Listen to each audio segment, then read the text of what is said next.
कोई भी संख्या 3 से विभाज्य है या नहीं, ये हम कैसे चेक करते हैं? एक तो तरीका ये है कि जो संख्या हमें दे रखी हो उस संख्या में हम 3 का भाग दे दें। अगर शेषफल 0 बचता है इसका मतलब 3 से विभाज्य होगी, वरना 3 से विभाज्य नहीं होगी।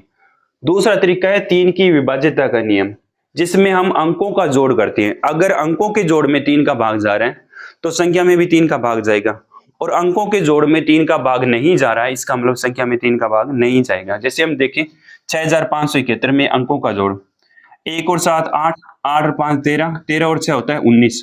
क्योंकि 19 में 3 का भाग नहीं जाता इसका मतलब इसमें भी 3 का भाग नहीं जाएगा।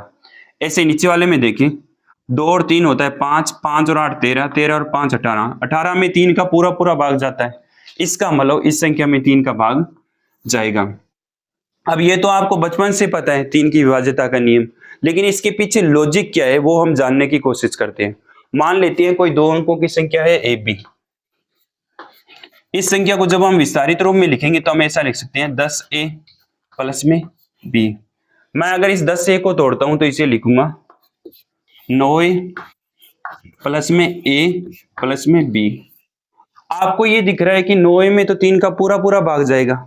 अगर हमें देखना हो कि ab में 3 का भाग जाएगा या नहीं जाएगा तो हमें सिर्फ इतना सा चेक करना होगा कि a प्लस b में क्या 3 का भाग जाता है।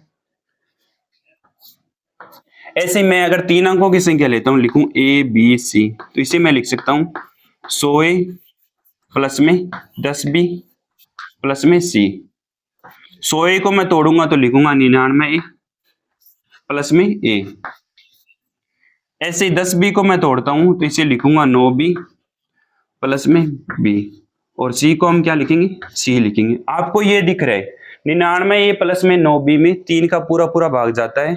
हमें 3 का भाग इस संख्या में जाता है या नहीं जाता ये चेक करने के लिए सिर्फ इन तीनों अंकों के जोड़ में 3 का भाग देना होगा।